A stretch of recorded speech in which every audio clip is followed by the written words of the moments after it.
Hi, everyone. My name is Peter Loshak. Today is Friday, July 19th. I'm going to go over the MLB card tonight. It's about 4:30 Eastern time, so it's a little bit late. A lot of stuff that I'm liking, maybe loving on tonight's card. Regular viewers know that's not usually the case with me. Usually, I say stuff like there's nothing I'm loving. Bunch of plays I'm liking a bit. Sometimes there's one or two plays that I say I'm loving or borderline loving. It's an intense time in the MLB season right now. Long-term viewers of mine know that I tend to really pick it up in the second halves of all seasons, in the second parts of seasons, and that is definitely the way I'm feeling right now about MLB. So a lot of things I'm thinking that I'm loving on tonight's MLB card. Let's get into it. First, Boston, Baltimore. An interesting situation. My favorite play in that one is the second half over, 3.5 minus 120. I did take that one, and of course, it is another start for means for Baltimore. Regular viewers this year know that I have been riding the means train pretty much from day one. He's always a big underdog, huge underdog, despite the fact that he's been so good this year. And he has had betting value, and I've been on him most of the time when he has had betting value this year. And I did take a small shot. I mean, Boston's so great, so I don't want to fade them too big. But I did take a small shot with Baltimore on the first 5 innings at plus 190. I just had to do it. Then I had to take Boston on the second half at minus 205, even though that's a massive favorite line, which I don't love doing on second half plays. But I did do it, bet sizing appropriately, of course, nothing crazy. If it loses, I'll be fine. Play I'm liking the most, though, is second half over 3.5 minus 120. Colorado Yankees is an interesting situation. Colorado, of course, has slumped out offensively recently. The change of scenery might help them a little bit. And Freeland has really been slumping badly. It's possible that he'll regain his old form at some point in the future. This, obviously, though, is not a good spot for him. So I took two modest plays. I did take the Colorado full game team total over 4.5 at like minus 105. And then I took the Yankees first 5 team total over at 3.5. Nothing crazy because, Freeland does have back class, as they say. But I took a shot with the Yankees first 5 team total over, and then Colorado on the full game team total over as well. Pittsburgh and Philadelphia. An interesting situation. Both of these pitchers look very questionable coming into this game, and I did take the first 5 over 5.5 at minus 115. Arrieta has bone spurs in his elbow, and he's admitting that he's not 100%. He had a good start in his last time out, which makes me think that this might be a down spot for him. He's admitting he's less than 100%. The manager's admitting he's less than 100%.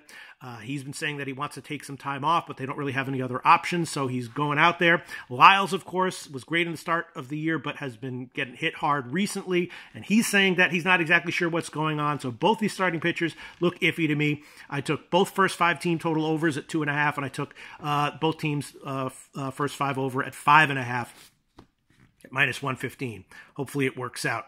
Arrieta could have a great start, and Lyles could revert to his form from the beginning of the year, and it could lose. That will be okay. I'll be upset, annoyed, but I'll be totally fine because I bet sized appropriately. I went on it big, but not inappropriately big. KC in Cleveland, another interesting situation. KC, of course, has been significantly undervalued recently, and I think that's fundamental. There's a good feel in the locker room, as they've been saying, and they're still not getting a lot of respect from the betting markets. I took a shot with KC on the second half at plus 140. Bieber's great. I have a ton of respect for him. Don't really want to fade him here. Did take KC on the second half at plus 140, and I also took a shot with the second half over at 3.5. White Sox and Tampa Bay. Sky McKay, once again, rookie stud pitcher for Tampa Bay. And Lopez is a wild card for the White Sox. Lopez, of course, has great stuff. Couldn't control it for most of this year, but his last start was excellent. And he might come in with another strong start again. I think Lopez is probably going to be okay. So I took a healthy shot with the first 5 under, 5 minus 112, Tampa Bay and the White Sox. And I also took the White Sox first 5 team total under at 1.5. Lopez could get crushed, although Tampa Bay is coming off the doubleheader against the Yankees. So I'm really liking the first 5 under, 5 minus 112 in White Sox and Tampa Bay. And of course, again, I also took the White Sox first 5 team total under at 1.5. Toronto and Detroit. Zimmerman starting for Detroit. Regular viewers of my videos know that I've been looking to fade Detroit any which way for a while now, and obviously getting rewarded for it, getting great results from that. And I'm going to do it again here. Stroman is a little bit questionable, but in general pretty reliable. The Toronto lineup is not the most inspiring. lineup to be taking a big favorite line on, but I did take Toronto -1 at about -135, and Toronto on the first 5 -169. If Zimmerman surprises us all and comes in with a strong start, good for him. I bet sized appropriately, and I'll be okay with eating a loss, but looks like a no-brainer play here to once again fade Detroit. I took the Toronto first 5 at -170 and Toronto -1. I also took a small shot with the second half under at 3.5. St. Louis and Cincinnati. I took this was the first play that I made on the overnight line. I took St. Louis to hit Molly.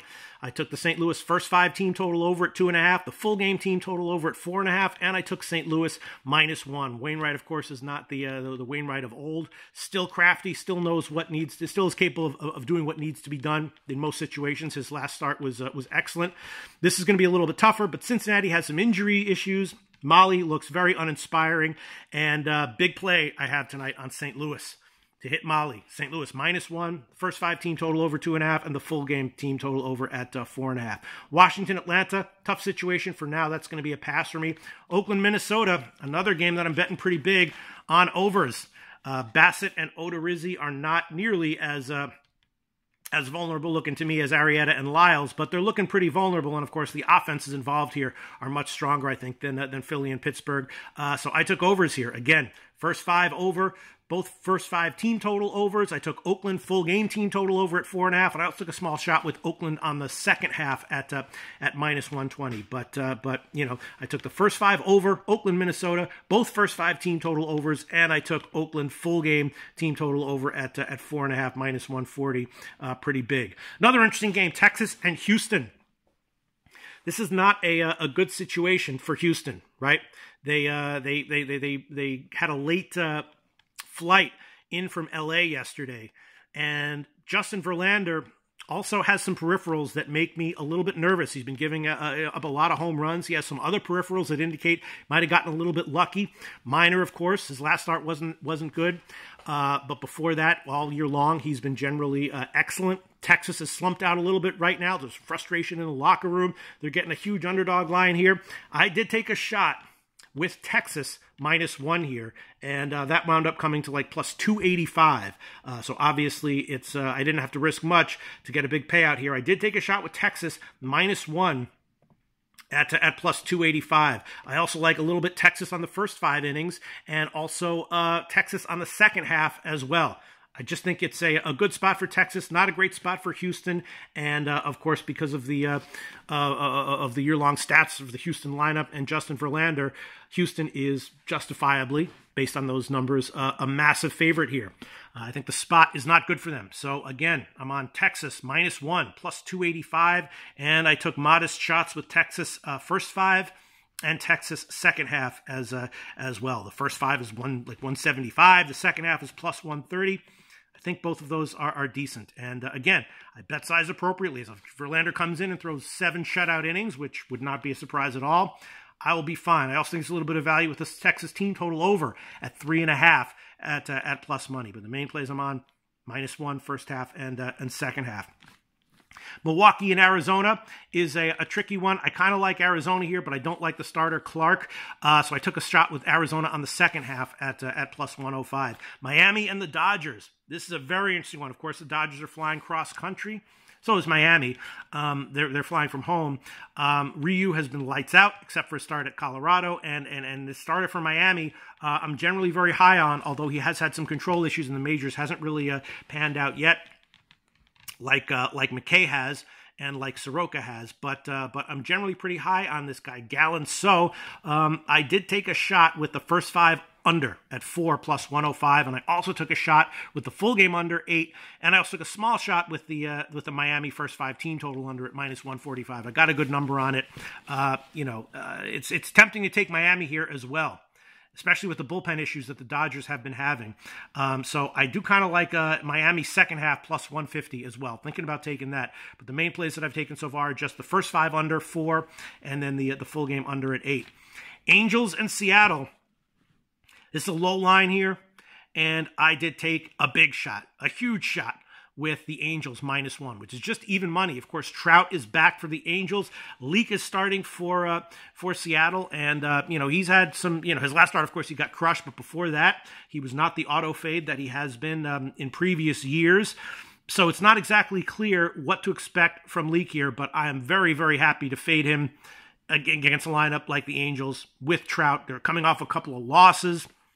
No-brainer play here for me. Huge play on the Angels -1 at about 100. And again, when I say huge, that means relative to my bankroll size, relative to my other bets. It doesn't mean that if it loses, it's a disaster situation. Bet size appropriately always. Mets San Francisco. I'm going to look at that one a little bit later. But again, a very interesting card. A lot of plays I'm really liking a lot. The Angels -1 over Seattle. I think I'm loving that one. Not seeing why I shouldn't love it.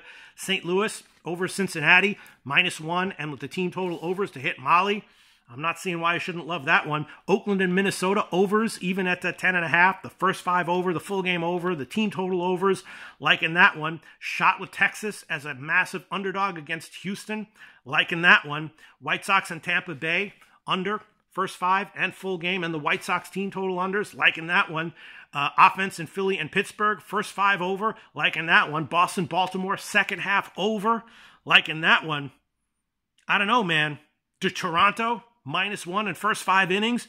Jesus Christ, what a card in MLB tonight! And of course, I did have the overs in the Cubs game this afternoon. We'll see how this all turns out. A lot of plays I think I'm loving on tonight's card, Friday, July 19th.